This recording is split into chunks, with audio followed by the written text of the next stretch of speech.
ನಾನಿವತ್ತು ನಮ್ಮೆಲ್ಲ ಸ್ಥಳೀಯ ಪ್ರಮುಖರ ಜೊತೆಗೆ ಮಾತುಕತೆಯನ್ನು ಮಾಡಿದ್ದೇನೆ. ನಾನಿವತ್ತು ಇದಕ್ಕೆ ಆಗ್ರಹವನ್ನು ಮಾಡ್ತೇನೆ, ನಾನು ಘೋಷಣೆಯನ್ನು ಮಾಡ್ತಾಯಿದ್ದೇನೆ. ನಾವು ಮುಂದಿನ ಭಾನುವಾರ, ನಾಡಿದ 11ನೇ ತಾರೀಕು ಭಾನುವಾರ ಸಾವಿರಾರು ಸಂಖ್ಯೆಯಲ್ಲಿ ಇಲ್ಲಿಗೆ ಬರ್ತೇವೆ, ಬಂದು ಸ್ವಚ್ಛತಾ ಕಾರ್ಯಕ್ರಮದಲ್ಲಿ ಭಾಗವಹಿಸ್ತೇವೆ. ಇಡೀ ಪರಿಸರವನ್ನು ಜಿಲ್ಲಾಡಳಿತ ಸ್ವಚ್ಛ ಮಾಡೋದಿಲ್ಲ ಅಂತಂದರೆ ನಾವು ಸ್ವಚ್ಛತೆಯನ್ನು ಮಾಡ್ತೇವೆ. ಮೊದಲನೇದು.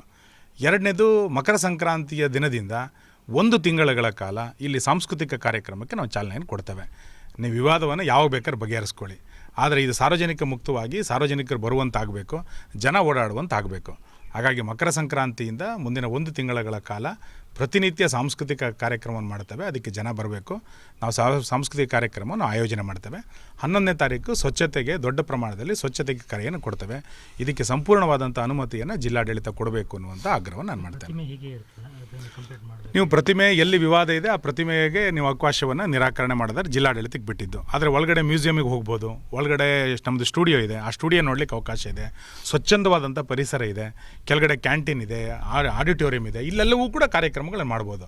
ಹಾಗಾಗಿ ಮತ್ತು ಎಫ್ ಐ ಆರ್ ಆಗಿ ಚಾರ್ಜ್ ಶೀಟನ್ನು ಸರ್ಕಾರ ಮಾಡ್ತು. ಆ ಚಾರ್ಜ್ ಶೀಟ್ನಲ್ಲೇ ಸರ್ಕಾರ ಸ್ಪಷ್ಟ ಹೇಳಿದೆ, ನಾನು ಹೇಳಿರೋದಲ್ಲ. ಚಾರ್ಜ್ ಶೀಟ್ನಲ್ಲಿ ಹೇಳಿರೋದೇನು, ಇದು ಫೈಬರ್ ಅಲ್ಲ ಅನ್ನುವಂಥ ಚಾರ್ಜ್ ಶೀಟ್ನಲ್ಲಿ ಸ್ಪಷ್ಟ ಆಗಿದೆ. ವಿವಾದಗಳಿರುವಂಥದ್ದು ಅಲ್ಲೇ ಇದ್ದಿದ್ದು. ಚಾರ್ಜ್ ಶೀಟ್ನಲ್ಲಿ ಅಲ್ಲ ಅಂತ ಆದ ನಂತರ ಇನ್ನೇನು ವಿವಾದ ಇದೆ? ಮತ್ತು ಸಮಿತಿಯೇ ವಿಸರ್ಜನೆ ಆಗಿದೆ. ಯಾರು ಕಂಪ್ಲೇಂಟನ್ನು ಕೊಟ್ಟಿದ್ದು ಅವರೇ ಇದನ್ನು ವಿಸರ್ಜನೆಯನ್ನು ಮಾಡಿದ್ದಾರೆ, ಆ ಸಮಿತಿಯನ್ನು. ಹಾಗಾಗಿ ಇನ್ನೇನು ಉಳಿದಿಲ್ಲ ಇದರಲ್ಲಿ. ಹಾಗಾಗಿ ಇನ್ನು ರಾಜಕೀಯ ಮಾಡೋದನ್ನು ಬಿಟ್ಟು ಕಾರ್ಕಳದ ಅಭಿವೃದ್ಧಿಯ ದೃಷ್ಟಿಯಿಂದ ಮಸ್ತಕಾಭಿಷೇಕ ಎದುರುಗೊಳ್ತಾ ಇರುವಂಥ ಸಂದರ್ಭದಲ್ಲಿ ಪ್ರವಾಸಿಗರು 10 ಕಡೆಗಳಲ್ಲಿ ಕಾರ್ಕಳಕ್ಕೆ ಬರುವಂತಾಗಬೇಕು. ಇದಕ್ಕೆ ನೀವು ಮಾಡಬೇಕು. ಯಾರು ಇದರ ಹಿಂದೆ ಅನಗತ್ಯವಾದಂಥ ವಿವಾದಗಳನ್ನು ಮಾಡಿ ಅಪಪ್ರಚಾರಗಳನ್ನು ಮಾಡಿ ಬೇಳೆ ಬೇಯಿಸ್ಕೊಳ್ಳೋಂಥ ಪ್ರಯತ್ನ ಮಾಡಿದರು, ದಯಮಾಡಿ ಇವರೆಲ್ಲರೂ ಕೂಡ ಹಿಂದೆ ಸರಿರಿ. ಬೈಲೂರಿನ ಜನ, ನೀರೆಯ ಜನ, ಯರ್ಲಪಾಡಿಯ ಜನ, ಕುಕ್ಕುಂದೂರಿನ ಈ ಪರಿಸರದ ಜನ ಇದನ್ನು ಕೈಗೆತ್ಕೊಳ್ತಾರೆ. ಇಲ್ಲಿ ಸಾಂಸ್ಕೃತಿಕ ಕಾರ್ಯಕ್ರಮಗಳು ನಾವು ಚಾಲನೆಯನ್ನು ಕೊಡ್ತೀವಿ. ಇದಕ್ಕೆ ಜಿಲ್ಲಾಡಳಿತ ಅನುಮತಿಯನ್ನು ಕೊಡಬೇಕು ನಾನು ಹೇಳ್ತೇನೆ. ಅಕಸ್ಮಾತ್ ನಾವು ಮಾಡಲಿಕ್ಕೆ ನೀವು ಅನುಮತಿ ಕೊಡಲ್ಲ ಅಂದರೆ ಕನ್ನಡ ಮತ್ತು ಸಂಸ್ಕೃತಿ ಇಲಾಖೆ ಅಥವಾ ಪ್ರವಾಸೋದ್ಯಮ ಇಲಾಖೆ, ಅದು ಜಿಲ್ಲಾಡಳಿತ ಅವರು ಮಾಡಲಿ. ಇದನ್ನು ನೀವು ಮಾಡಲ್ಲ ಅಂದರೆ ನಾವು ಮಾಡ್ತೀವಿ.